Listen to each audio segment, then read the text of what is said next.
doctora Cristina Fernández de Kirchner.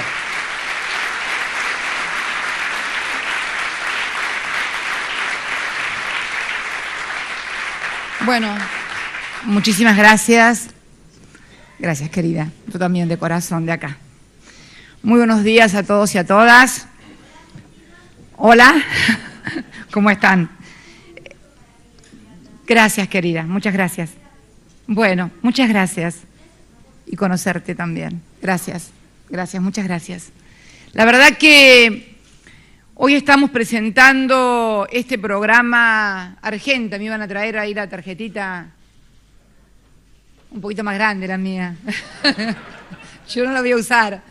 Pero Argenta es precisamente una de las medidas tendientes a lograr no solamente justicia y equidad, como recién decía el titular del ANSES, reparando inequidades que se habían cometido desde determinados sectores prestamistas, por no decir usureros, que cobraban a nuestros jubilados el 159% de tasa de interés. Ahora estamos con una tasa de interés más baja aún que la de Banco Nación. Se va a poner celoso Juan Carlos Fábregas de Banco Nación. Pero lo importante es que esta es una de las medidas que tienden, como lo venimos haciendo desde el año 2003, a sostener el consumo. Porque además de las cuestiones que enumeró también el señor titular del ANSES en cuanto a seguridad, en cuanto a cuotas, en cuanto a beneficios, también las casas que se adhieran van a tener un beneficio que no tienen con otras tarjetas de créditos, donde las entidades bancarias le cobran intereses no solamente al que compra, sino también a la casa que está adherida. Acá todas las casas que adhieran a este sistema de Argenta van a percibir íntegramente el precio de lo que se lleva ese jubilado. Lo único que les pedimos, obviamente, que tengan un buen descuento, porque si le hacen descuento a los bancos con lo que le descuentan de comisiones, estamos seguros que le van a tener que hacer mucho mejor descuento a los jubilados,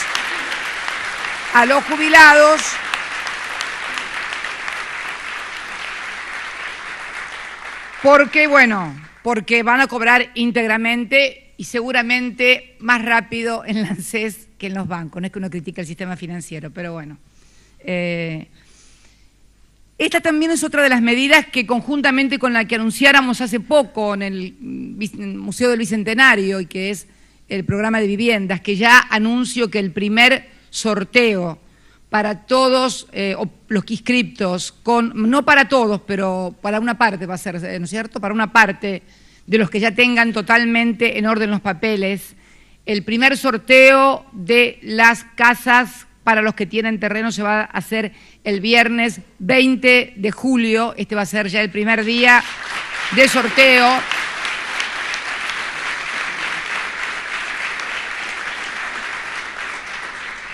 Otra medida también absolutamente destinada a mantener la actividad económica, a mantener el nivel de consumo, a mantener la demanda agregada. También ayer obtuvimos, luego de largas y arduas negociaciones, el financiamiento por parte de la República Popular de China, de una de sus entidades crediticias, para la construcción de la primera etapa del ferrocarril Belgrano-Cargas.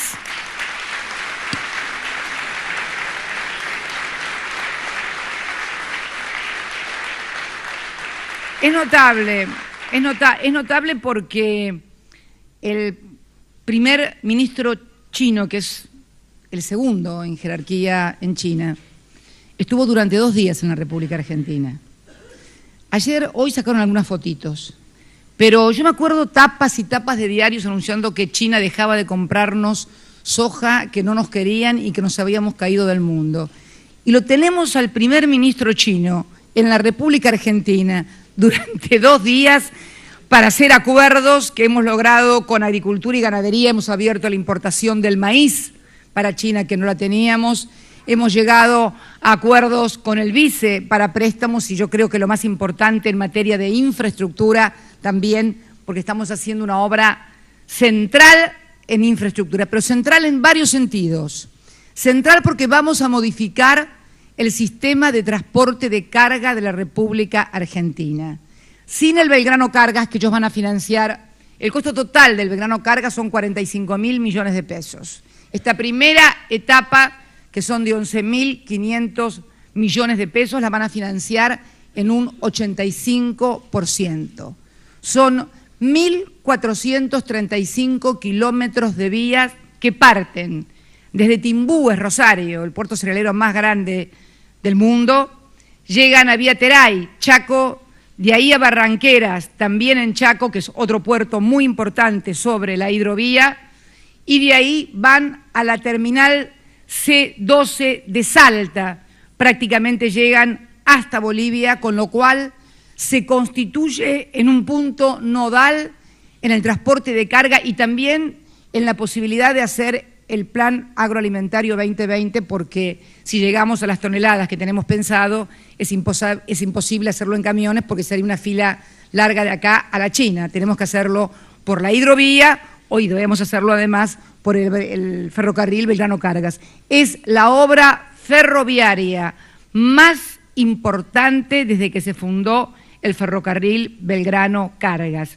Son 2.450 vagones cargueros, 50 locomotoras y vuelvo a decir, 1.345 tendidos de vías, que es todo, es drenaje, el baloncesto puede ser, no un cesto, el balastro, eso, el baloncesto es otra cosa, es el que se tira así, ¿no?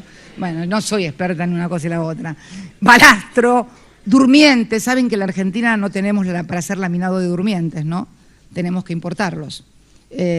Así que bueno, provisión de todo el material para mantenimiento, capacitación del personal. La verdad que una obra que va a modificar estructuralmente y además, por supuesto, mucho menos contaminante, más segura y que en combinación con la hidrovía va a permitirnos llevar adelante un mejor sistema de transportes y fundamentalmente llevar a cabo nuestro Plan Agroalimentario 2020. Yo quería comentarles, porque estas cosas que hemos venido haciendo en estos años, afortunadamente ustedes saben que estuve toda la semana pasada en el G20 y que me tuve que venir, bueno, por motivos que son de público conocimiento, desde Río +20, pero por primera vez en el G20 se receptan posturas argentinas que fueron discutidas y rechazadas aquí en la Argentina, pero que hoy son receptadas en el G20. En ese sentido debo felicitar a mis dos Sherpa, mi Sherpa Cecilia Naón de la Cancillería y a Máximo Forcieri de Economía, que trabajaron muy fuertemente. Fíjense que uno de los puntos primeros, el primer punto que habla de el problema central que hoy tiene la economía mundial y habla de las tensiones en el mercado financiero como siendo muy altas y claramente la economía mundial sigue siendo vulnerable, produciendo un impacto negativo en la vida cotidiana de la gente de todo el mundo, afectando sus empleos, el comercio, el desarrollo y el medio ambiente.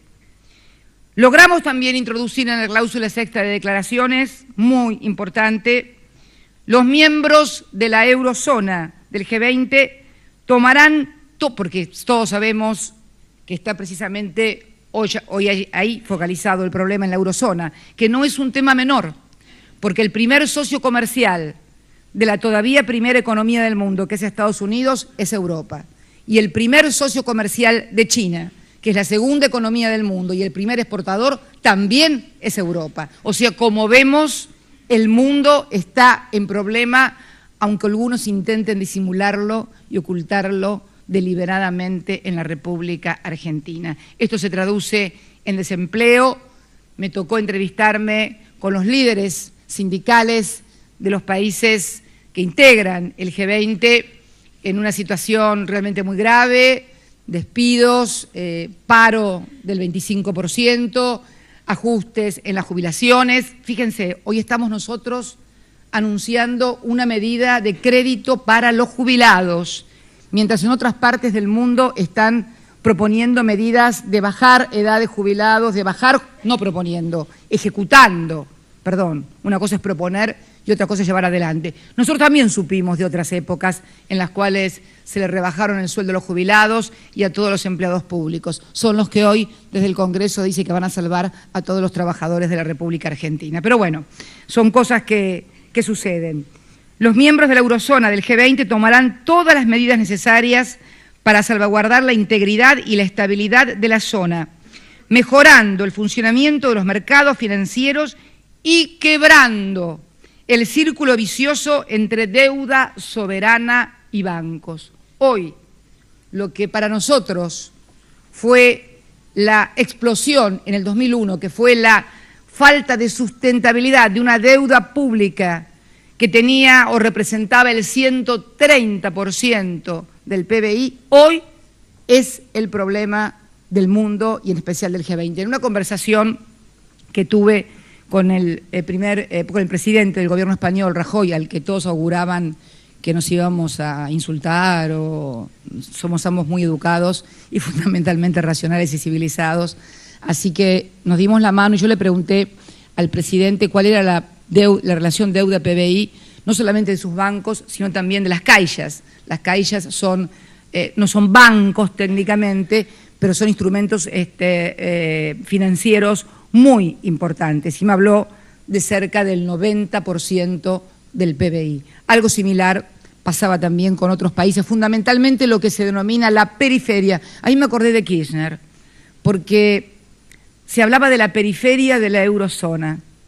Y yo me acuerdo cuando él hablaba de Santa Cruz y de la Patagonia y del sur como la periferia de la patria. Yo dije, cuántas similitudes y cuántas coincidencias. Pero lo que es más importante, que en el plan de acción, en el plan de crecimiento, que es lo más importante, para el crecimiento del empleo, para el crecimiento y el empleo, porque fue el eje central, crecimiento y empleo, dicen los líderes que hay que abordar decididamente la crisis de deuda soberana y bancaria en la zona euro y adoptar las medidas relevantes y críticas que ayudan a estabilizar la situación. Sin embargo, persisten riesgos significativos y se requieren aún mayores medidas. El otro punto, impulsar la demanda y el crecimiento económico y reducir persistentemente el alto y creciente nivel de desempleo en muchas economías avanzadas, en especial entre la gente joven. Y lo que me parece más interesante, porque tuvimos una gran discusión en la República Argentina respecto a estas cuestiones del manejo del Banco Central, de cómo se deben manejar los bancos centrales. ¿Se acuerdan la discusión famosa del 2009 con el tema del uso de las reservas? Bueno, en el punto 3 del plan de acción del G20, no de este gobierno populista y no sé qué otras adjetivaciones que hemos recibido, habla de que los bancos centrales permanecerán alertas y tomarán medidas según corresponda para alcanzar sus objetivos. Nuestros bancos centrales, los supervisores de mercados financieros y los ministerios de Economía permanecerán en diálogo cercano y cooperarán a través de la Junta de Estabilidad Financiera para mantener la estabilidad financiera durante este periodo de elevada incertidumbre. Y acá viene lo interesante. Mantendremos el impulso de las reformas institucionales del sector financiero necesarias para salvaguardar nuestros sistemas financieros en el mediano plazo, tomando medidas adecuadas para proteger los canales de crédito y la integridad de los sistemas de pago y compensaciones globales. En buen romance, utilizar la plata, si es necesario, de las reservas de los bancos centrales para pagar la deuda y para hacerse cargo de lo que pasa en el sistema financiero. Esto, que lo hicimos en el 2009, el G20 lo recomienda en el 2012. Hubiera sido bueno que nos escucharan un poco antes.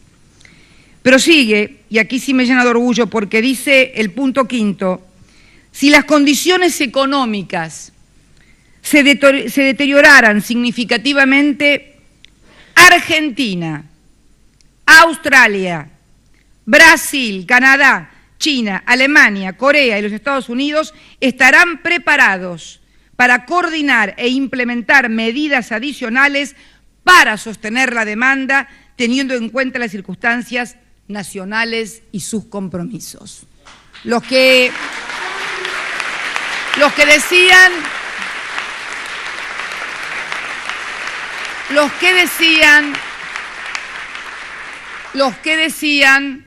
que estaban a punto de echarnos del G20 y que posiblemente en esta reunión era nuestra última reunión en el G20, hubo titulares en principalísimos diarios, casi como expresión de deseos. Yo creo que este es el problema. Confunden la realidad con los deseos. Y esto no le permite ver lo que pasa en el mundo, lo que pasa en el país y transmitirle con honestidad intelectual a sus lectores y a sus televidentes lo que está pasando en el mundo. Pero no termina la cosa allí. Más adelante, nuevamente, promover inversiones de infraestructura, lo que hemos sido criticados por el manejo este. Promover inversiones de infraestructura para aumentar la productividad y los estándares de vida en el mediano plazo, evitando los cuellos de botella. Paréntesis, Argentina, Australia, Brasil, India, Indonesia, México, Arabia Saudita, Sudáfrica y Reino Unido. Yo la verdad que me sentí en una sensación ambivalente. Por un lado, la preocupación de una jefa de Estado con mucha responsabilidad de saber que si la crisis se prolonga, vamos a tener que tomar más medidas para evitar que nos golpee de lleno y evitarle dolor a los argentinos. Por un lado, esta preocupación porque esperemos que en las próximas 2 semanas la zona del euro encuentre su estabilidad, su salida, porque la necesitamos imperiosamente todos los habitantes del planeta. Esta fue una de las cuestiones que también abordamos ayer con el premier chino, que les vuelvo a reiterar, el primer socio comercial de China es Europa. Y la verdad que cuando expuse este tema de la deuda soberana, porque se habló fue motivo de las deudas soberanas, fue motivo prácticamente dominante durante toda la reunión del G20, poder decir que la Argentina, de un 130, 140% que tenía del PBI, de un PBI, por cierto, bastante más chico que el que tenemos hoy, haber llegado a una deuda que hoy tenemos del 42%, donde de ese 42% sobre el PBI, solamente el 14% del PBI es deuda, ya sea con privados nacionales o privados extranjeros. Y de ese 14%, solamente el 9,6% es en euros o dólares. Quiere decir que si nosotros quisiéramos pagar toda la deuda en moneda extranjera, alcanzaríamos con las reservas que tenemos. Esto es para que ustedes vean el formidable avance. Les comentaba también a mis colegas del G20, porque estas cosas las tienen que saber los argentinos, todos los argentinos. Le comentaba a mis colegas del G20 que ahora, en el mes de agosto, en unos días más, vamos a terminar con lo que fue el corralito que inició la alianza allá por el año 2001, donde estalló el país. Vamos a pagar exactamente 10.330 millones de pesos, no se asusten, estoy hablando en pesos, pero lo pagamos en dólares. Esto es para que nadie se ponga nervioso, pero voy a hablar en pesos argentinos porque soy argentina. Así que el Bodén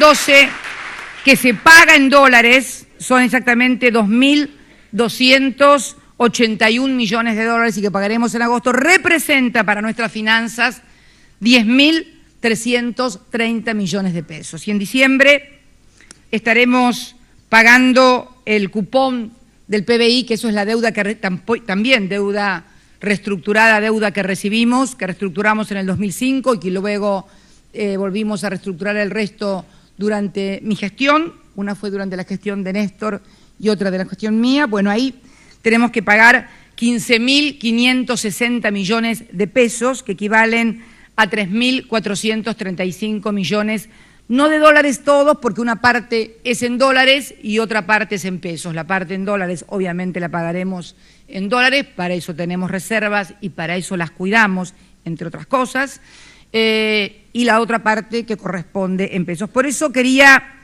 hablar de estos temas que tienen que ver con la vida cotidiana y con los compromisos que tiene un país que afrontar. Y en el caso de un gobierno, digo el país, porque en realidad si hiciera como otros, podría decir, yo no tengo nada que ver, esto no fue de mi gobierno, que lo pague Magoya, pero así no se gobierna ni un país, ni una provincia, ni una ciudad, ni un municipio, ni una comisión de fomento siquiera. El Estado es uno solo y nos tenemos que hacer cargo, como siempre nos hicimos cargo, absolutamente de todo lo que hemos tenido que hacernos cargo. También estoy muy contenta porque en el día de hoy, también tengo sensaciones ambivalentes en el día de hoy. Se ha descubierto en mi provincia, Santa Cruz, anoche me llamó muy tarde por la noche el gobernador de Santa Cruz para avisarme que Petrobras había descubierto un yacimiento de petróleo y gas con una producción que puede llegar a los 6 millones de barriles, de un petróleo además muy liviano. Ustedes dirán que tiene que ver eso, y para nosotros es muy bueno porque nos evita los grandes procesos de refinación, y entonces que es el petróleo que hay en mi provincia. Es un muy buen petróleo. Tenemos buenas cosas en Santa Cruz, tenemos también buen petróleo. En la estancia, quiero recordarlo exactamente el nombre, Agua Fresca, que representa este solo pozo prácticamente lo que da el 50% del yacimiento. Son 6 millones de barriles de petróleo.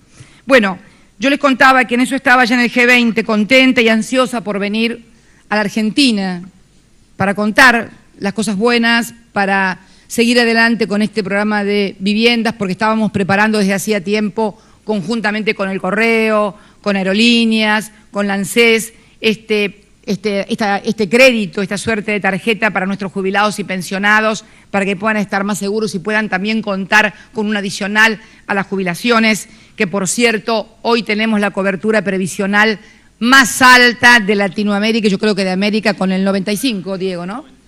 95,5% de los argentinos y argentinas en condiciones de estar percibiendo un haber previsional, lo están percibiendo. Eso significa protección social a nuestros ancianos, a los que han trabajado toda la vida, o a aquellos que desgraciadamente muchas veces no les hacían los aportes y por eso tuvimos que incorporarlos al sistema previsional.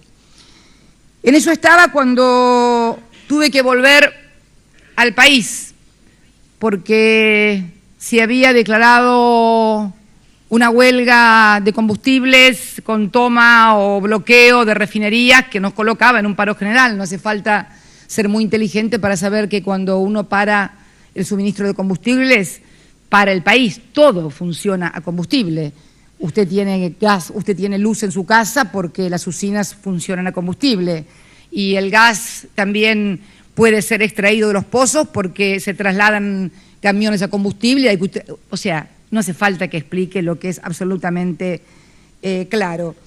Lo que uno vio que otros sectores que agrupan a otras actividades pudieron resolver sin una hora de paro, sin ningún tipo de enfrentamiento ni extorsión para la sociedad, sus situaciones laborales, sin impactar en el resto de los argentinos.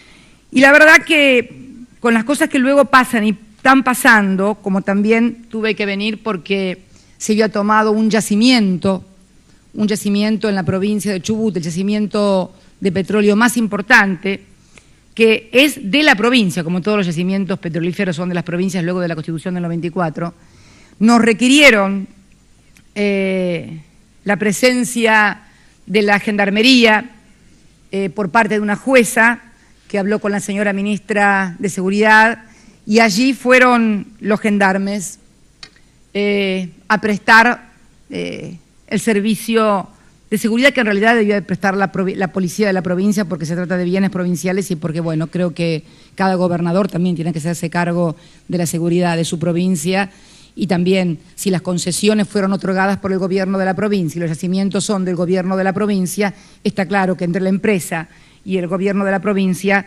debieron haberse hecho cargo. Bueno, igualmente allí mandamos a nuestros gendarmes y hoy tenemos esta desgracia que enluta a los argentinos y por la cual he decidido decretar duelo nacional, que es la muerte de 7 gendarmes. Se debió fundamentalmente al impacto. Estos gendarmes pertenecían a Rosario. Quiero contarlos porque creo que merece conocerse por parte de todos los argentinos. Estos gendarmes tenían asiento en Rosario, fueron trasladados en 4 aviones junto a otros cientos de gendarmes, o sea, distrajimos más de 600 gendarmes de tareas específicas y habituales para llevarlos a un lugar donde había cualquier tipo de destrozos y donde evidentemente no hay intereses ni sindicales ni gremiales. Hay un entrelazamiento, y lo puedo decir porque se lo manifesté hoy al gobernador personalmente por teléfono, un entrelazamiento de intereses sindicales, políticos, de bandas, porque realmente lo que se ha visto por televisión y lo que me explicó a mí personalmente el señor secretario de Seguridad, el doctor Berni, que tiene experiencia, es médico, es abogado, es teniente coronel, es además militante de movimientos sociales, con lo cual me dijo claramente cuando vio eso que en realidad lo que se estaba buscando es que entrara a sangre y fuego la gendarmería y producir un evento que escandalizara y que desestabilizara al gobierno y a las instituciones. Esto pasa muchas veces, este es un desprendimiento inorgánico de un sector de la UOCRA, esto pasa muchas veces cuando los empresarios creen que dividiendo a los sindicatos, o algunos sindicalistas creen que dividiendo al movimiento obrero se obtienen mejores cosas. Cuando se divide el movimiento obrero, cuando se ponen y se anteponen cuestiones personales que no tienen nada que ver con los intereses de los trabajadores, pasan las cosas que pasan. Y hoy los argentinos tenemos que lamentar la muerte de 7 servidores del orden público, 2 suboficiales y 5 gendarmes, muchos de los cuales no ganan ni la tercera o cuarta parte de lo que ganan los que están ocupando los yacimientos con actos de vandalismo. Ni qué hablar. Me he comunicado para decirle que no vamos a someter más a la Gendarmería a situaciones que deben ser responsabilidades de los gobiernos provinciales, como es la de custodiar también en sus respectivas jurisdicciones el orden y la seguridad. Porque los que estén, si estaban buscando un muerto, bueno, ya los han encontrado en un accidente.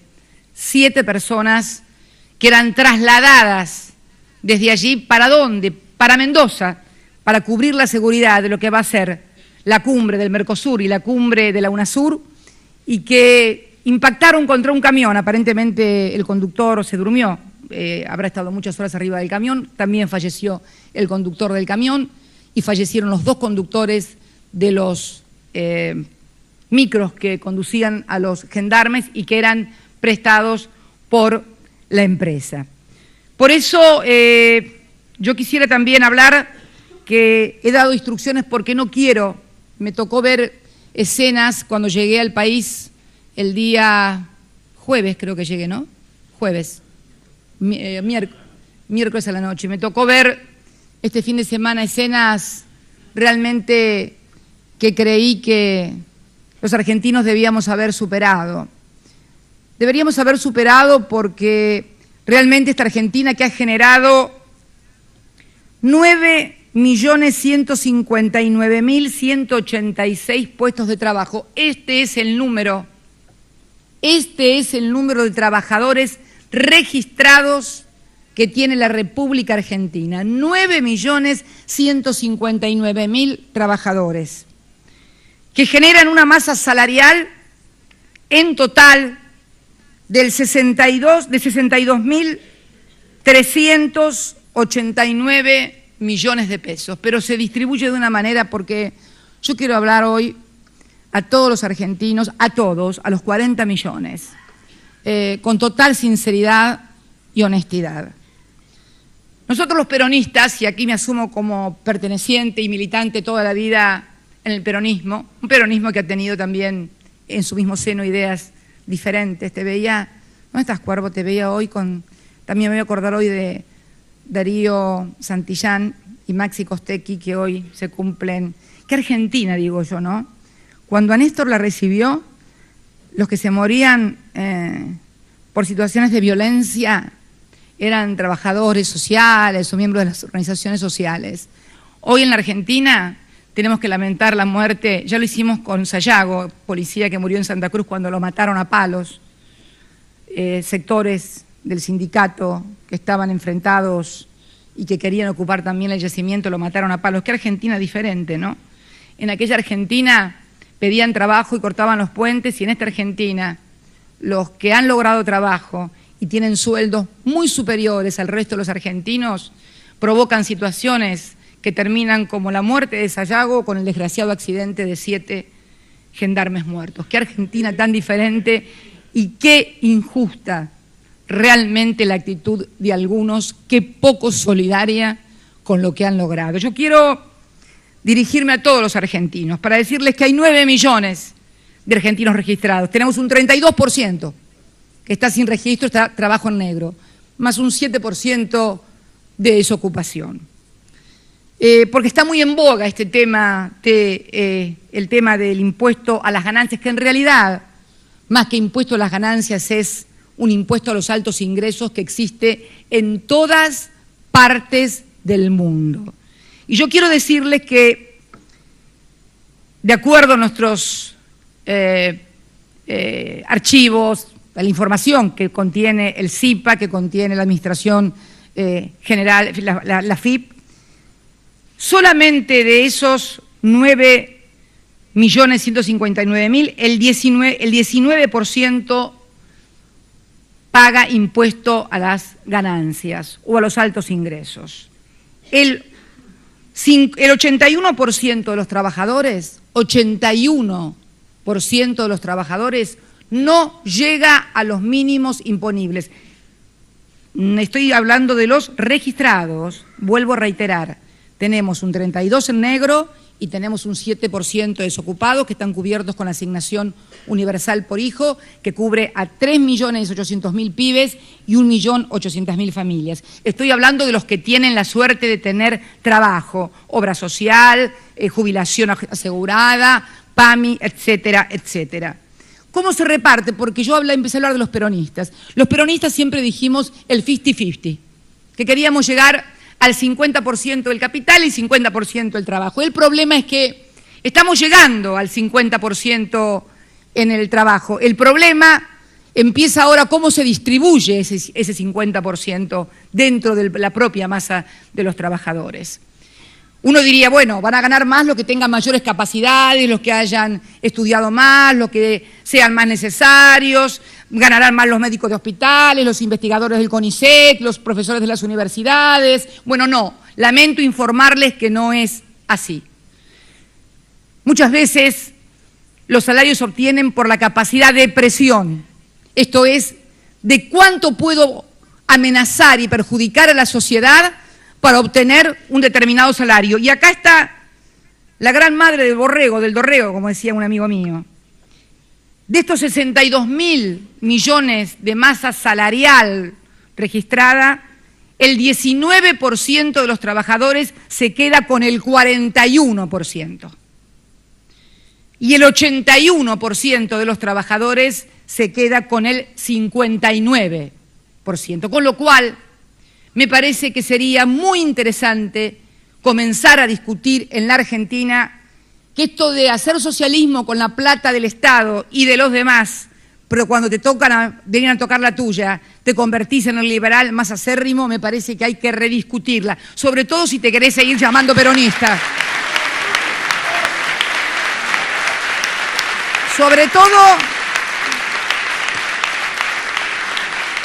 Sobre todo si te querés seguir llamando peronista.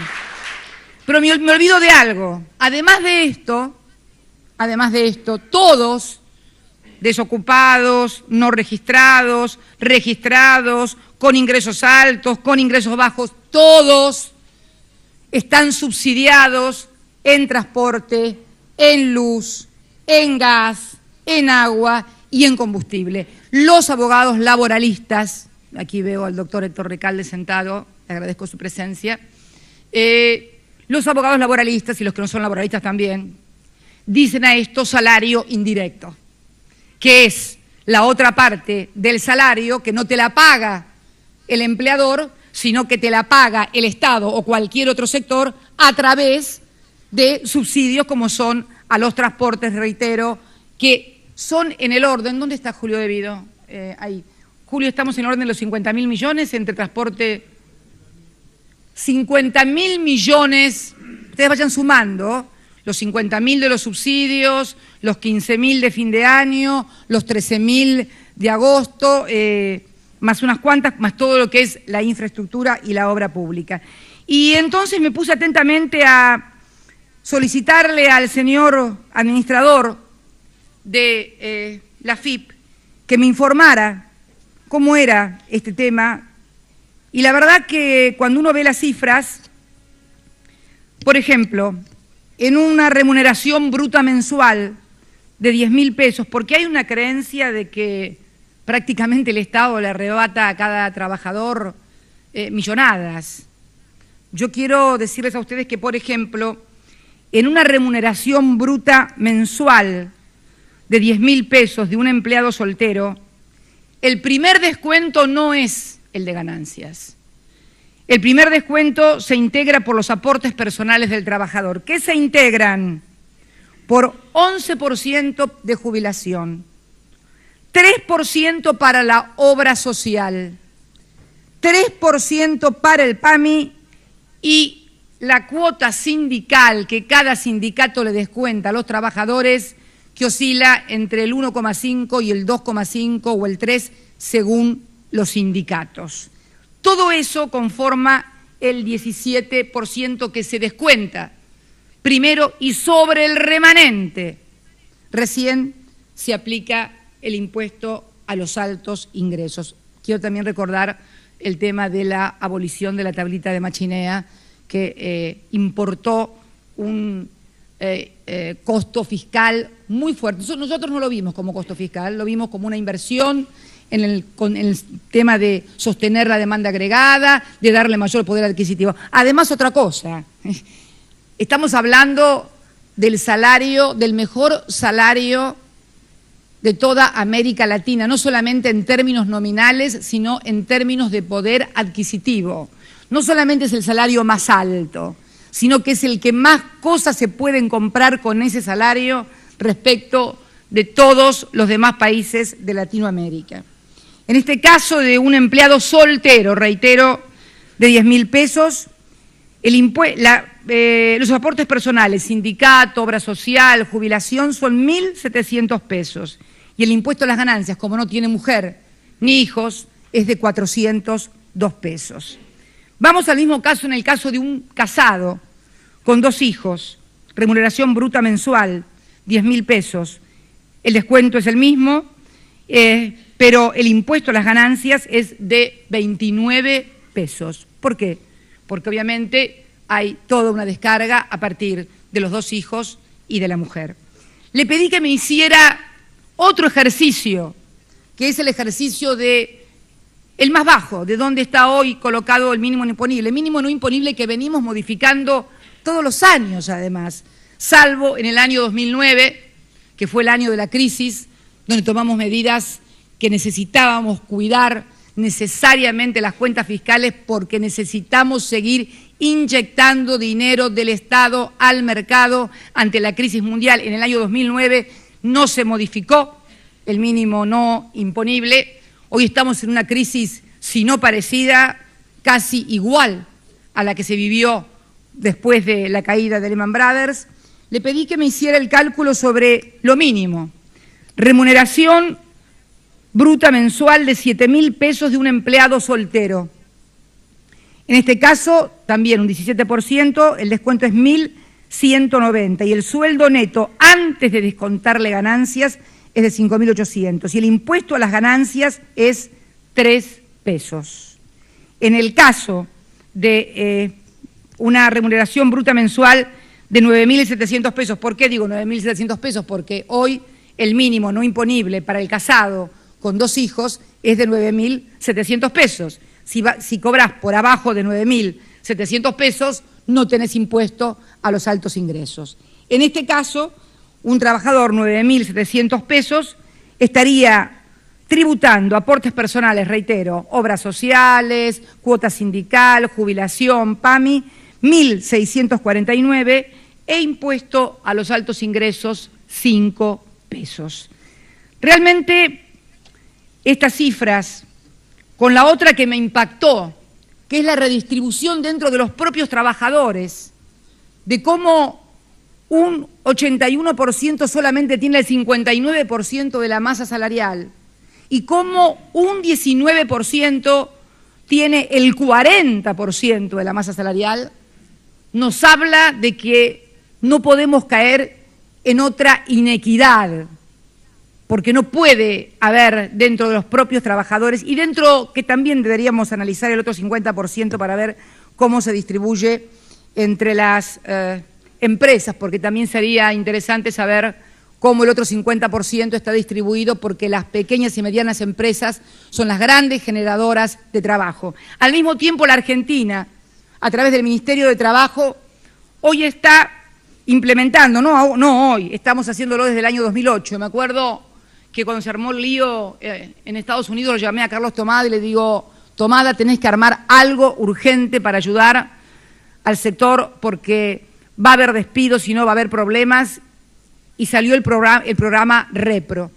El Repro, para los que no lo saben y estamos abonando en la República Argentina, es un complemento que le damos a los empresarios que presentan y que son analizados por un comité que se integra por trabajo, economía, industria, para ayudar a pagar el sueldo de cada trabajador y que no despidan a los trabajadores. Empezamos con 600 pesos en aquella oportunidad y hoy estamos pagando 800 pesos por cada trabajador. En algunos sectores, los sectores que más han tenido desgraciadamente, y digo desgraciadamente porque la idea sería que pudieran no tener que recibirlo, Repro, ha sido los textiles. Hay 18 establecimientos con 2.396 trabajadores que están percibiendo repros, textiles. ¿Se entiende? Textiles. Por ahí creo que andan pidiendo que le rebajen las ganancias, no sé qué ganancias, porque tiene parte de sus trabajadores a los que le estamos pagando el sueldo desde el Estado, para que no los despidan. El segundo es fabricación, el segundo es fabricación de autopartes, no pesca.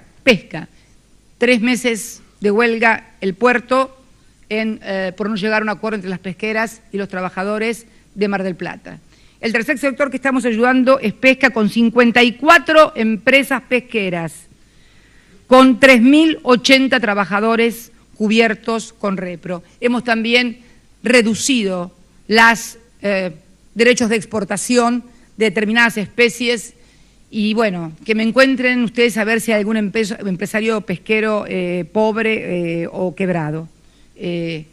Realmente estamos haciendo un esfuerzo muy grande. Todo esto cuesta plata, todo esto no es gratis. El cuarto sector son frigoríficos, 34 frigoríficos, con 2.769 trabajadores a los cuales también le estamos pagando Repro. Usted, Moreno, que siempre me habla de los frigoríficos, de los trabajadores y de los empleados, pero se están quejando porque dice que no pagan ganancias, así que tendríamos que revisar qué estamos pagando acá, porque me parece que hay un sector que me dice que no quiere. Bueno, y también Curtiembre, 6 establecimientos, 2.132. Podía seguir con elaboración de productos alimenticios, bebidas y tabaco, 1.797, fabricación de cerámicas, 1.967, agricultura, ahí anda también algún otro chillando, 1.473 trabajadores. En total, a la fecha estamos con 30.000 262 trabajadores de las distintas ramas de la actividad, sosteniendo con dinero y recursos públicos esta actividad para que no nos echen la gente a la calle. Pero al mismo tiempo un sector muy importante que ha tenido un impacto muy negativo en la crisis, que ha sido el sector automotriz. Hoy de las 11 terminales automotrices tenemos suspensiones también en algunas de las fábricas, donde por las jornadas suspendidas el trabajador cobra el 75% del salario. Realmente tengo que felicitar al señor secretario del ESMAT, a la ministra de Industria, no sé si anda por ahí, no debe andar tapando agujeros, como siempre, el esfuerzo para mantener las fuentes de trabajo, como lo hicimos en aquella oportunidad en la General Motors cuando dimos el préstamo. Por eso realmente hay actitudes que cuesta entenderlas desde la lógica gremial o política. Yo siento como presidenta que el mundo está al borde del Titanic, están todos en el Titanic. Nosotros hemos construido, porque no es que fuimos y arrancamos el bote y se lo sacamos a otro, no. Este bote en el que está la Argentina y que está aguantando la tormenta, con todo, lo hemos construido nosotros. Y veo que los principales beneficiarios de ese proyecto están tratando de pinchar el bote con la lógica del escorpión. La verdad, no lo entiendo, salvo que haya algo más que cuestiones gremiales, salvo que haya más que cuestiones políticas, a la luz de los acontecimientos que son de públicos y notorios en la región y que ha sufrido esta presidenta en otras oportunidades también, no de este gobierno, pero sí de mi primer gobierno. La verdad que con estos números, con este grado que han alcanzado nuestros trabajadores en la República Argentina, cuando yo contaba en Europa que estábamos negociando convenciones colectivas de trabajo y ninguna cerraba por abajo del 20%, no lo podían creer. No lo podían creer, esto no existe en el mundo, pero ni siquiera existe en Latinoamérica, y esto lo saben todos muy bien. Entonces realmente lo único que me queda suponer es que evidentemente no hay brujas, pero que las hay. Y he tomado la decisión también, porque me ha conmovido mucho la muerte de estos 7 personas que tenían aquí los nombres y no lo puedo encontrar, porque quiero nombrarlos, porque se merecen que los nombren, porque fueron a cumplir una función que es la de dar seguridad. Ustedes vieron las cosas que han pasado ahí y que parece que siguen pasando porque quieren que evidentemente haya violencia desde algún sector político o gremial. Esto está claro, no tengo ninguna duda, los veo actuar, amenazar, extorsionar y no me queda ninguna duda. Quiero mencionar el listado del personal fallecido en el destacamento móvil 2, Rosario, de Gendarmería Nacional Argentina, en el accidente de tránsito del 26 de junio del 2012. ¿Cómo titularán mañana los diarios? Porque tragedia por culpa de quién o simplemente un accidente así nomás. Sargento ayudante Pose Néstor Raúl, sargento ayudante Valdés Guidilfo, cabo primero Mareco Héctor, cabo Ojeda Luis Roberto, gendarme Bordón José Ricardo, gendarme Delgado Martín Javier, gendarme García Elías Jacobo, gendarme Vilca Federico Ismael. Yo quiero mencionar que el gendarme Bordón ganaba 4.100 pesos, el gendarme Delgado 2.800 pesos, el gendarme García Elías Jacobo 3.707 pesos y el gendarme Vilca Federico Ismael 2.991 pesos. Ya sé, mañana van a decir, qué poco que le pagan a los gendarmes, ¿por qué no le aumentan el sueldo? Así que bueno, a ellos quiero rendirles un homenaje y fundamentalmente a sus papás, a sus mamás, a sus novias, a sus esposas, a sus hijos y en fin, a todos aquellos que de algún u otro modo no piensan primero en sí mismos, sino piensan en los demás y en la función que les ha encomendado el Estado y que han elegido ellos desempeñar. Por eso también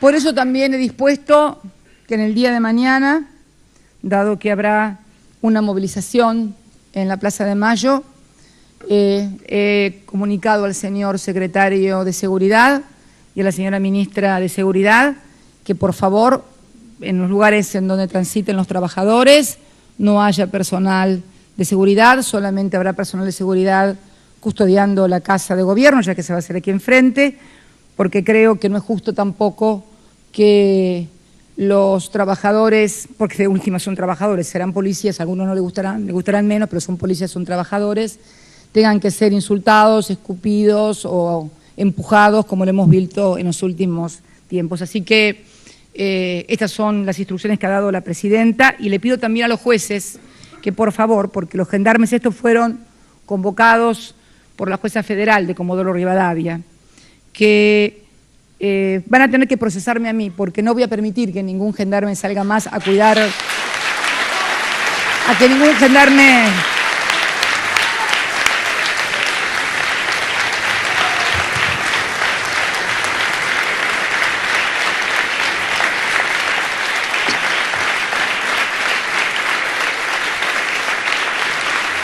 Así que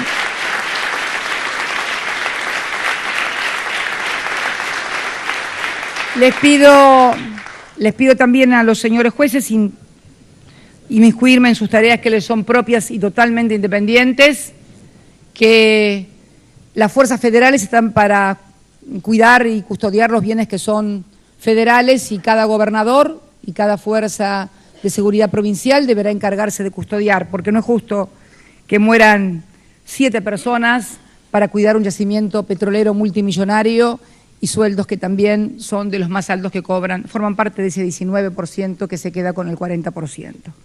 Finalmente, como también, porque no solamente estas cosas tenemos que gastar, también tenemos que ayudar a las provincias argentinas.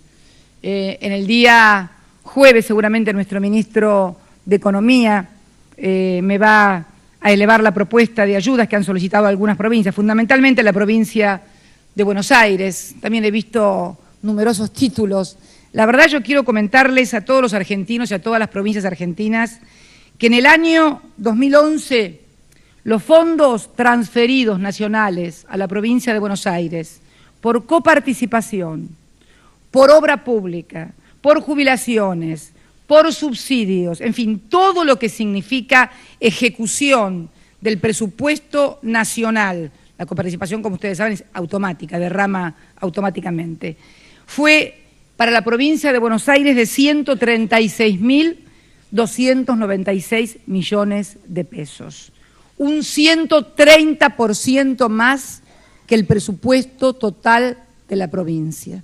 Debo decirles también que la coparticipación, desde que este gobierno asumió para la provincia y para todas las provincias, ha crecido en forma exponencial. En el caso de la provincia de Buenos Aires, el 625%. Y en cuanto a la deuda, hemos condonado, hemos vuelto a refinanciar una deuda, la más importante es la de la provincia de Buenos Aires, de más de 27.000 millones de pesos, con 4.000 millones de quita, y además plazos de gracia y tiempos a pagar a 20 o 30 años, y vamos a seguir ayudando, como lo hemos venido haciendo permanentemente, a todas las provincias, pero en especial a la provincia que es la que mayor dinero demanda. Pero también tienen, por favor, todos que aprender y gestionar y administrar los recursos de la misma manera y con la misma responsabilidad con los que lo hace la presidenta, porque también es cierto,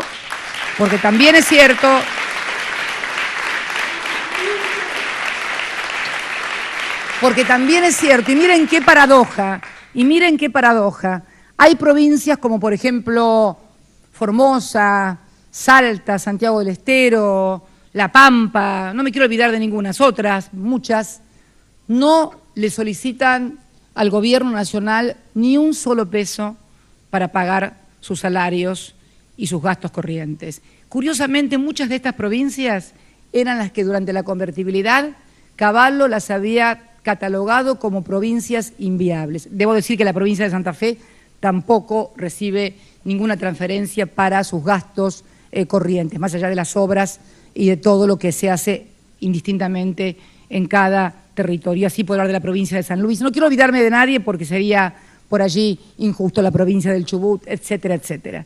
Por eso lo que deben cesar son las operaciones, porque esta presidenta no es operable, no por lo menos políticamente, sí físicamente. Me falta una glándula que es, ¿cómo se llama la que sacaron acá? Que no me acuerdo nunca. Tiroides, eso es negación, eso en psicología se diría negación. Tiroides. Así que creo que está muy claro. El otro día hablaba con un grupo importante de intendentes de la provincia de Buenos Aires y, bueno, a los que le habíamos dado todo el tema de seguridad, ¿se acuerdan? Todas las cámaras de televisión, los patrulleros, todo eso fue pagado por el Estado Nacional y me estaban pidiendo, por favor, si podía hacerles un aporte de 300 millones de pesos al año, porque tampoco reciben nada de la provincia. Por lo cual, yo le voy a pedir a todos, y el ministro de Economía de la Nación se reunirá con quien tenga que reunirse, porque realmente hay que tener los números claros y decir las cosas en serio. Hay que administrar y gestionar. No basta con poner la cara. Hay que gestionar y administrar, como hago yo todos los días de mi vida y como hizo Néstor todos los días de mi vida.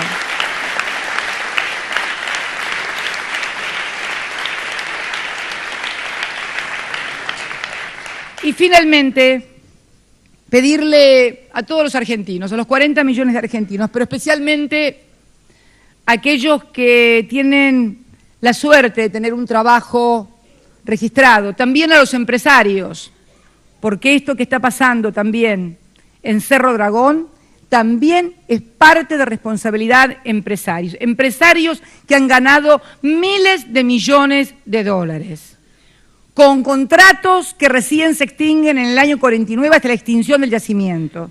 Que cada uno en esta historia se haga cargo de lo que se tiene que hacer, porque esta presidenta se hace cargo de todo, de lo que le corresponde y de lo que no le corresponde también. De lo que no está dispuesta a hacerse cargo es de que un argentino muera por la irresponsabilidad de dirigentes políticos, gremiales o la inactividad de algún juez, porque esto es muy fácil. Yo he estado en muchos problemas porque he tenido experiencia de gestión desde el año 1987. Si uno pretende ir a detener a alguien en un lugar donde hay 400 personas con palas, con retroexcavadoras, inclusive me hablaba Sergio porque monitoreó todo el lugar, hasta con bombas Molotov y con armas, está claro que eso termina mal. Ahora digo yo, los jueces, sobre todo de los pueblos chicos, ¿no conocen el nombre y apellido de cada una de esas personas? Sí que los conocen. Lo que pasa es que se lavan las manos y esperan que vaya la policía o el gobierno de turno para reprimir.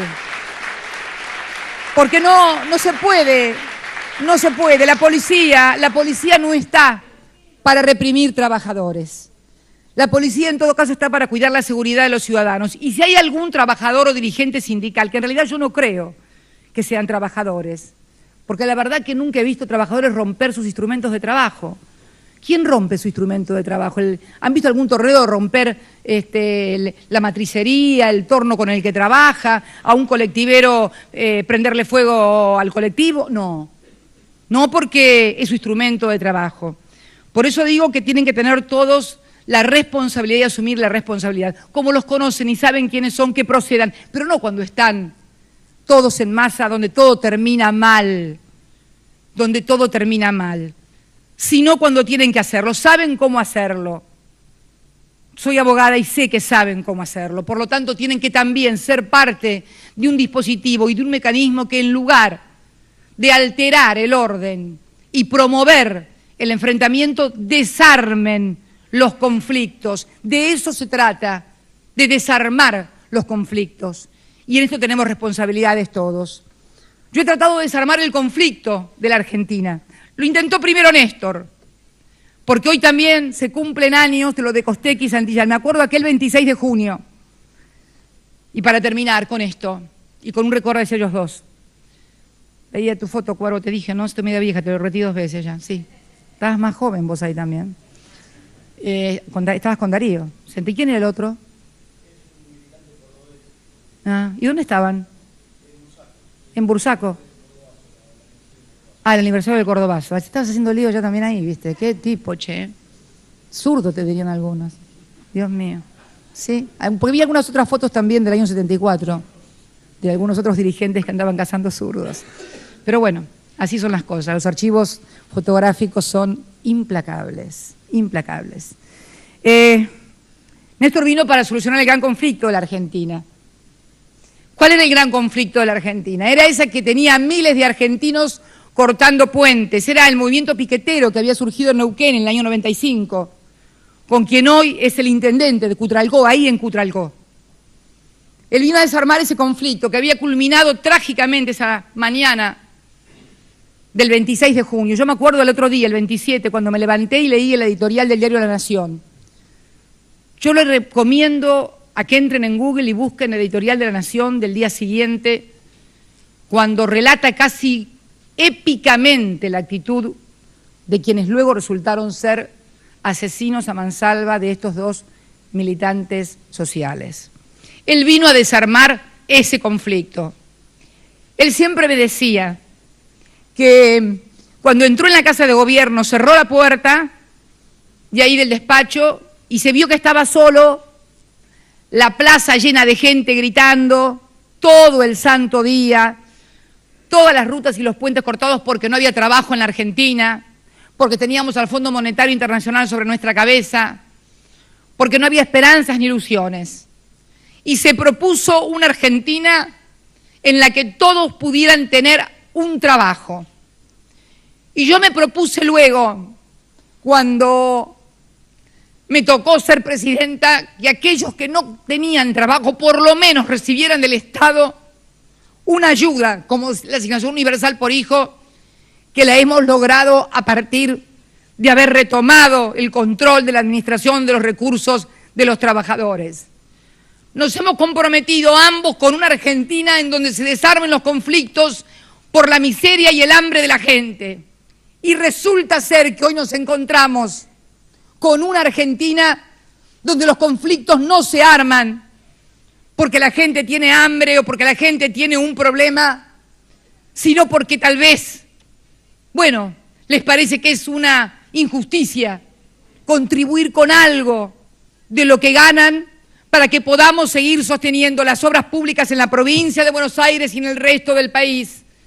Podamos seguir sosteniendo los subsidios que permiten colocarnos a la industria y a nosotros competitivamente frente al mundo.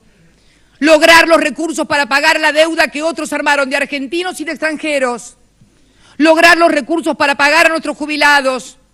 Lograr los recursos para pagar estos préstamos que hoy largamos a la calle para mantener la demanda agregada o el plan de viviendas. Por esa Argentina él se murió, para lograr esa Argentina.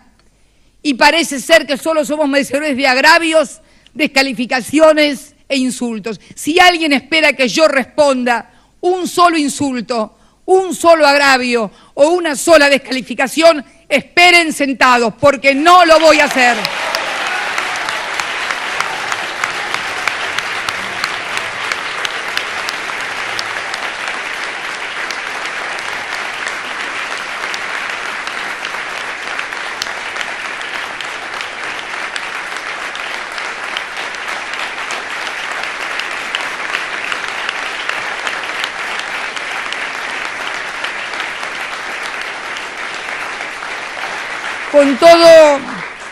Con todo el dolor que una lleva encima, porque es mucho el dolor de las pérdidas irreparables que te afectan la salud, no solamente inclusive de uno mismo, sino hasta de la propia familia que sufre la tensión y el estrés. A otros no los veo tan tensionados o estresados, serán que están algo estimulados para estar tan bien. Nosotros el único estímulo que tenemos es el estímulo del trabajo, el de haber cumplido siempre con nuestras convicciones, de no haber traicionado jamás a los trabajadores, de habernos enfrentado con las corporaciones como nadie lo hizo, y que nadie se engañe, que nadie se engañe. No somos nosotros el problema. El día que no estemos nosotros, como se lo dije muchas veces a los trabajadores, irán por el verdadero objeto, que es volver a lograr mano de obra barata en la República Argentina como la tuvieron durante décadas. Por eso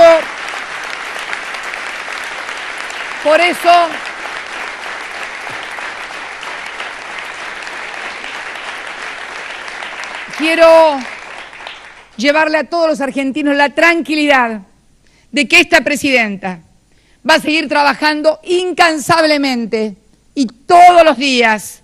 No habrá extorsión, amenaza, insulto o agravio que me aparte del camino que me he fijado. Tengo un compromiso mucho más grande con mi patria primero, con mi compañero después y con muchos que hoy ya no están. Muchas gracias y muy buenos días a todos.